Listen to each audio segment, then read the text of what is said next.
한번 해보고 싶습니다. 우리 사람의 마음을 움직이는 것은 무엇일까요? 이런 질문으로 오늘 강의를 한번 시작해 볼까 생각합니다. 아마 여러 가지가 있겠죠. 사람의 마음을 움직이는 것은 환경일 수도 있고, 또 깨달음일 수도 있고, 종교일 수도 있고, 여러 가지 감동일 수도 있고, 여러 가지가 있을 것입니다.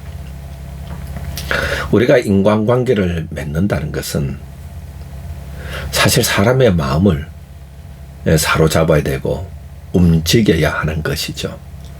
근데 사실 사람의 마음을 움직인다는 것은 생각처럼 쉽지 않습니다. 참 어렵습니다. 사실 이 세상에서 살아갈 때 인간관계만큼 어려운 것이 있겠나 이렇게 생각해 봅니다. 인간관계는 살아있는 생물체와 같아서 시시각각으로 변하는 것이죠.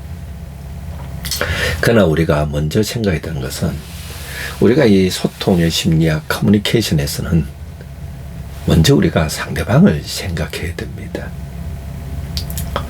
나를 생각하기 전에 상대방을 생각해야 이것이 소통이 되고 마음이 움직여져 가는 것입니다. 그러면 무엇이 사람의 마음을 움직이게 할까? 이 질문 해볼게요. 먼저 여러분들이 주위에 있는 사람을 생각해 보세요. 가족을 생각해 보세요. 배우자를 생각해 보세요. 아니면 자녀를 생각해 보시고, 또 직장 상사를 생각해 보세요. 무엇이 그 사람의 마음을 움직일까요? 무엇이 상대방의 마음을 움직이게 할까요? 이런 질문을 해봅니다. 이 질문에서 저는 권원적으로 좀 들어가 봤으면 좋겠습니다. 심리학적으로 좀 들어가 봤으면 좋겠습니다. 우리가 사람의 마음을 알면 길이 보입니다. 우리가 그 사람을 알면 소통의 길이 보입니다. 이 사람의 마음을 움직여 가는 것이 이성일까요? 가치일까요? 우리가 보편적으로 이렇게 말합니다. 사람의 마음을 움직이는 것은 이성이다 이렇게 말하죠. 이것은 우리가 영국의 사회교육자가 이런 말을 했습니다. 생각을 바꾸면 행동이 바뀌고, 행동을 바꾸면 습관이 바뀌고, 습관을 바꾸면 성품이 바뀌고, 성품을 바꾸면 인생이 바뀐다 이렇게 했습니다. 세무엘 스마일저란 분이죠. 영국의 사회개혁자. 이 세무엘 스마일저란 분이 우리가 생각을 바꾸면 우리가 모든 인생이 바뀐다라고 했습니다. 생각은 이성적인 차원입니다. 그래서 이성이 우리의 마음을 움직일까? 여러분 어떻습니까? 여기 yes라고 대답하는 분도 있고 no라고 대답하는 분도 있을 것입니다. 두 번째, 가치가 우리의 마음을 움직일까? 근원적으로 질문해 봅니다. 가치가 우리의 마음을 움직일까? 이성과 가치가 우리의 마음을 움직일까? 어떤 그룹에서는 yes라고 대답할 것입니다. 어떤 그룹에서는 아니요라고 대답할 것입니다. 그럼 심리학에서는 뭐라고 말할까? 사람의 마음의 이치를 연구하는 학문에서는 무엇이 그 사람의 마음을 움직인다고 할까라고 했을 때도 우리 사람들의 심리학자들마다 다양한 이론들이 있습니다. 그러나 근원적으로 내려가 보면 가장 큰 것이 뭐냐면 무엇이 사람의 마음을 움직일까라고 했을 때 에브람 메슬로라는 학자가 있습니다. 이 사람은 인간의 발달 심리에 관심이 있었습니다. 이 사람이 말합니다. 1908년에 태어나서 1970년에 돌아가셨죠. 이 심리학자는 우리 사람의 마음을 움직이는 것이 무엇일까라고 했을 때 욕구라고 하였습니다. 욕구다. 욕구라고 말하면 우리가 또한 사이코세라피 심리치료학의 아버지 프로이트를 또 놓칠 수가 없죠. 프로이트도 우리 사람의 성격을 형성하고 이 사람의 마음을 움직이는 것은 그 사람 내면 안에 있는 욕구다 이렇게 말했습니다. 그 욕구가 이 프로이트는 이 생물학적 관점에서 인간을 봤기 때문에 그래서 그 사람의 욕구가 나이가 들면서 구강기, 항문기, 남근기, 또한 장복기, 성기기를 통해서 인간은 욕구를 추구하는 존재로 봤습니다. 그래서 이 욕구가 채워지지 않을 때 이것이 결핍이 된다고 말합니다. 그래서 그 사람을 움직이는 프로이트 같은 경우에는 생물학적인 측면에서 자연주의 철학적 관점에서 그 사람을 움직이는 것은 또 물리학적인 관점에서 그 사람을 움직이는 것은 어떤 육체적인 욕구, 어떤 신체적인 욕구에 생물학적인 욕구에 두고 있었습니다. 메슬로나 이 학자도 사람의 마음을 움직이는 것은 욕구라고 했는데 그러나 프로이트가 말했던 욕구와 메슬로가 말하는 욕구는 다른 차원에 있습니다. 프로이트는 생물학적 관점에서 욕구를 봤다면 메슬로 같은 경우에는 심리적인 관점에서 사람의 마음적인 관점에서 욕구를 보았다는 것이죠. 그러면서 우리가 여러분들이 유명한 메슬로의 욕구 5단계가 있습니다. 첫 번째 단계는 생존의 욕구입니다. 생존의 욕구는 이건 본능의 욕구입니다. 우리 사람은 먹는 것, 우리 사람은 입는 것, 우리 사람은 주거하는 곳, 자는 곳, 살아가는 장소, 여기에 대한 우리들이 기본적인 욕구가 있습니다. 우리 사람들은 기본적으로 의식주에 대한 본능적인 욕구를 갖고 있습니다. 이것이 채워질 때 그 사람은 건강한 마음과 건강한 정신을 갖게 되고 이것이 채워지지 않을 때 그 사람은 나이가 들더라도 키가 크고 나이가 들어가더라도 생존의 욕구에 머물러 있게 된다 이렇게 말하죠. 이것이 심리학에서는 고착이다 이렇게 말합니다. 사람들에게 있어서 이 생존의 욕구가 어느 정도 충족되고 나면 그 다음 단계로 가는 것이 안전의 욕구입니다. 사람들은 안정감을 누리기를 원합니다. 우리 사람들은 사회적 동물로서 사회적 관계를 맺어갈 수밖에 없습니다. 그래서 우리 사람들은 이 생존의 욕구가 어느 정도 충족되고 나면 안전의 욕구를 추구합니다. 그래서 사람들과 더불어 살아가기를 원합니다. 가족이란 공동체를 이렇게 어울려서 살아갑니다. 왜냐하면 외부의 적으로부터, 외부의 위험으로부터 내가 나를 보호하고 나를 지키기 위해서 이 안전을 추구하게 된다는 것이죠. 그래서 이 안정감, 심리적으로 안정이죠. 이 안전의 욕구가 채워지고 나면 그 다음 소속의 욕구가 일어난다는 것입니다. 내가 어느 편에 소속되어서 우리가 함께 살아가기를 원하는 것이죠. 그렇지 않을 때 우리에게 나타나는 것이 외로움입니다. 외로움이 마음의 병의 큰 원인이 되는 것이죠. 그래서 우리 사람들은 어딘가에 속해 있기를 원합니다. 그래서 우리 사람들을 사회적인 동물이다 이렇게 말합니다. 어느 소속에 속해 있기를 원하는데 그 소속에서 나를 속하지 못하게 할 때 그것이 왕따가 되는 것이고 이 왕따의 경험을 할 때 나에게는 외로움이 있다는 것이죠. 이것이 소속의 욕구입니다. 이 안전의 욕구가 채워져야만이 소속의 욕구로 올라갑니다. 이 안전의 욕구가 채워지지 않으면 어떤 키가 크고 또 신체적으로 성장하더라도 이쪽에 고착되어 있다 이렇게 말합니다. 소속의 욕구가 어느 정도 채워지고 나면 네 번째 단계가 존중의 욕구입니다. 우리 사람들은 다른 사람에게부터 인정을 받기를 원합니다. 존중받기를 원합니다. 우리 사람들의 본능 자체가 사람들은 모두 자기 자신으로 존재하고자 하는 욕구가 있고 대화에서도 다른 사람과의 대화에서도 자기 자신을 표현하고자 하는 욕구가 있죠. 표현한다는 것은 내가 나로서 살아가고자 하는 것이죠. 이것이 자아 존중감이라고 말합니다. 역시 자존감이라고 말합니다. 내가 나로서 인정받는 것, 그것이 사람들은 그래서 다른 사람들로부터 인정을 받고 살고자 하는 것이죠. 이 존중의 욕구가 채워지고 나면 그 다음에 자아 실현의 욕구가 있다는 것입니다. 자아 실현은 스스로 자자 나자 열매 실자 나타날 현자라, 내가 나로서 살아가는 겁니다.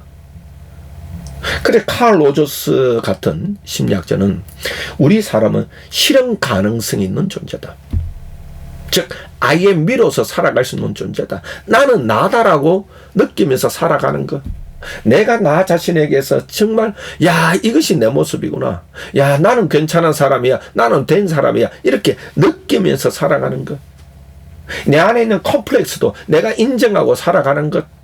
이거 오토 랑크라는 심리학자는 이것을 자기 성장한 사람이다 이렇게 말했습니다. 오토 랑크라는 사람은 어떻게 하면 어떤 사람이 성장한 사람인가라고 했을 때에 오토 랑크라는 사람은 나를 있는 그대로 바라보는 사람, 나를 있는 그대로 받아들이는 사람. 이 오토 랭크의 이 이론에 고 이영덕 교수님께서는 한 가지 더 넣게 됩니다. 자기 개방이라는 것을 넣게 됩니다. 나를 있는 그대로 다른 사람이 얘기해 보는 거. 나를 있는 그대로 얘기한다. 나의 단점, 나의 약점, 나의 강점, 나의 장점을 있는 그대로 얘기한다. 이건 자아 실현이 된 사람만이 할 수 있는 것이죠. 자아 실현이 안 되고 자존감이 낮은 사람은 자기의 약점은 감추려 하고 가면을 쓰고자 합니다. 이래서 자아 실현하는 것은 나를 있는 그대로 바라보고 나를 있는 그대로 사랑하고 나를 있는 그대로 수용하면서 사는 사람. 그래서 I am으로서 나는 나다라고 살아가는 사람. 외부의 환경이나 외부의 뭔가에 흔들리지 않고 자기 스스로 존중감을 느끼면서 살아가는 사람. 이 자아실현한 사람입니다. 메슬러가 말합니다. 이 단계는 점진적으로 단계를 밟고 올라가는 것입니다. 이 2단계가 욕구가 충족되지 않으면 그 다음 3단계, 4단계, 5단계로 올라가지 못합니다. 이곳에 머물러 있다. 그것이 고착이라고 말합니다. 그래서 메슬로우는 말하기를 무엇이 사람의 마음을 움직일까라고 했을 때 욕구가 사람의 마음을 움직인다. 이렇게 말하고 있는 것입니다. 그러면 이렇게 봅니다. 이 4가지, 이 5가지, 메슬로우가 말한 이 5가지 인간의 욕구 가운데서 인간관계 측면에서 가장 중요한 욕구는 무엇일까요?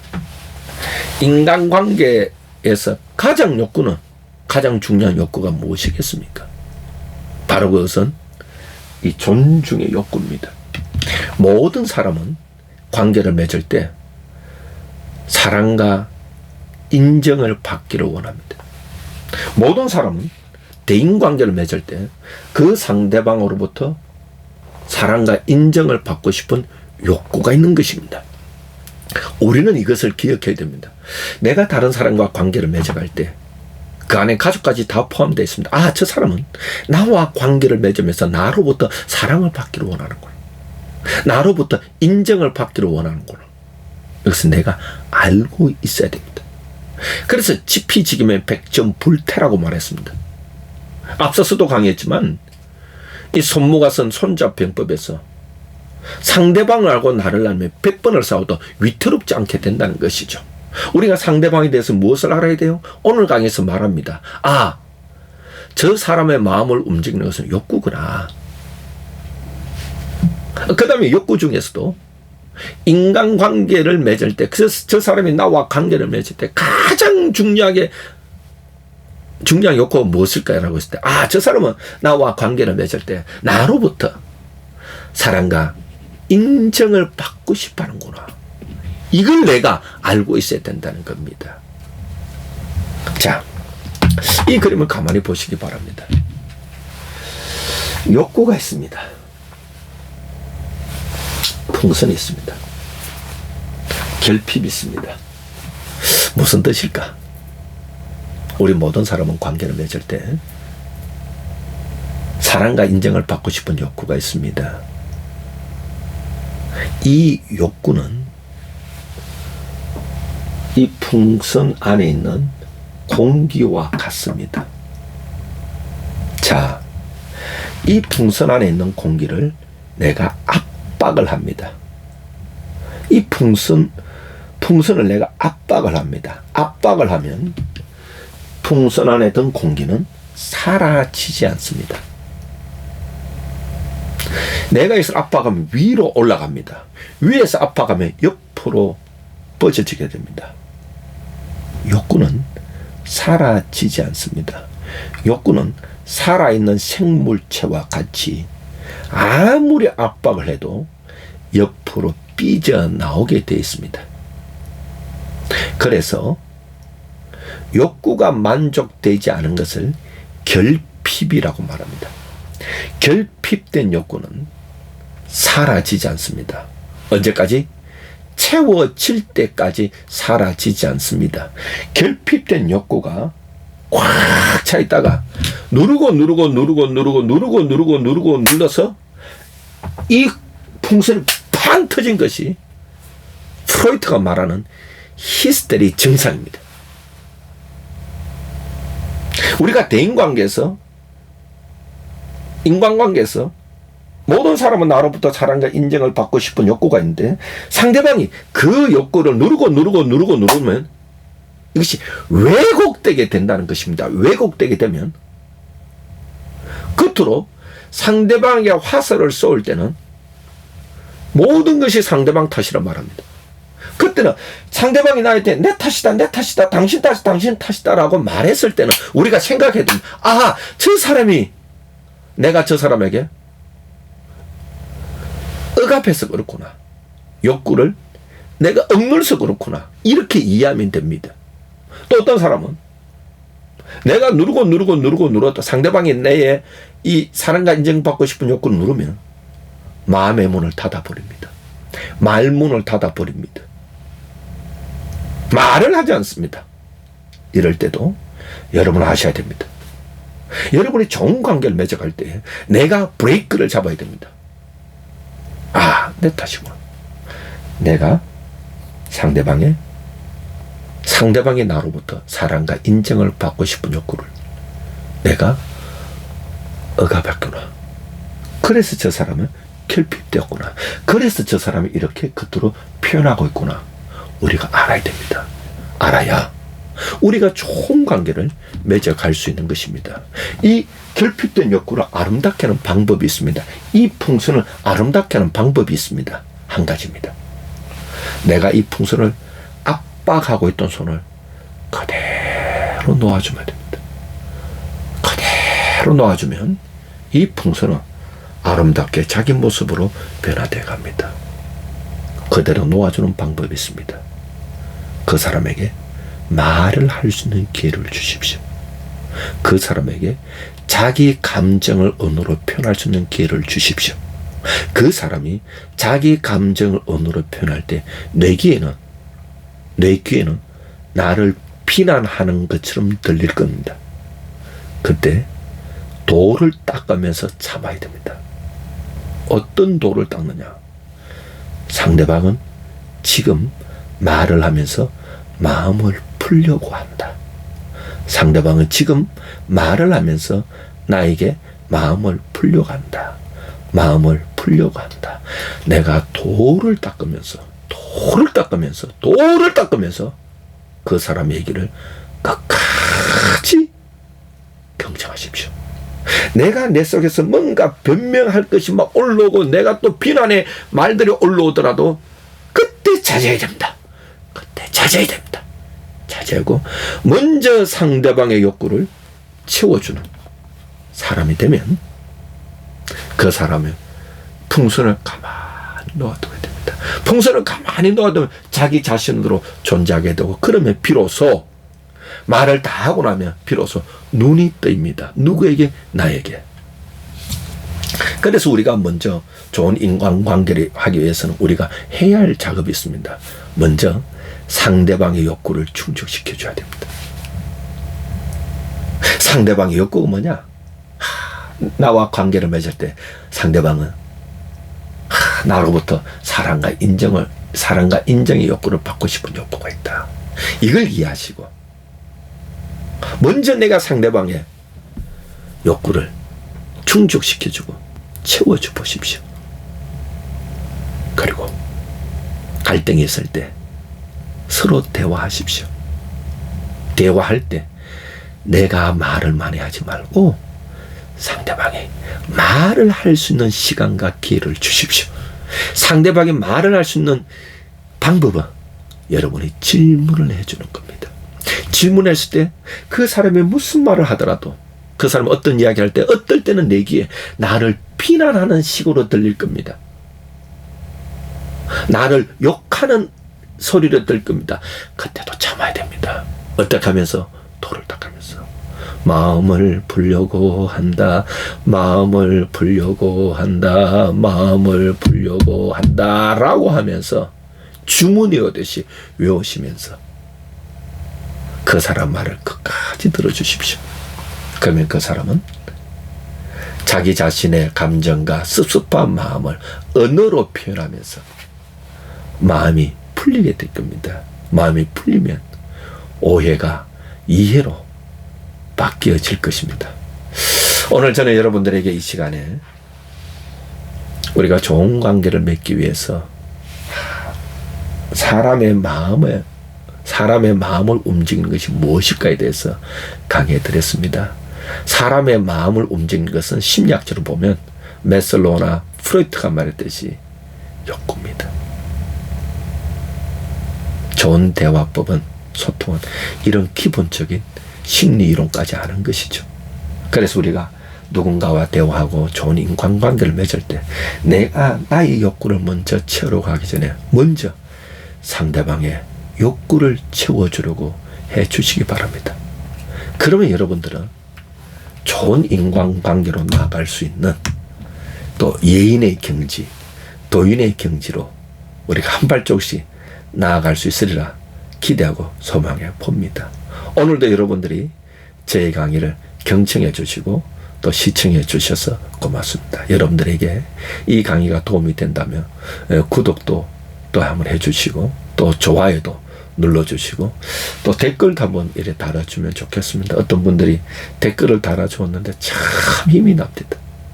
여러분 삶에 좋은 인간관계를 통하여 행복이 가득하기를 기원하면서 저는 여기서 강의 마치겠습니다. 고맙습니다.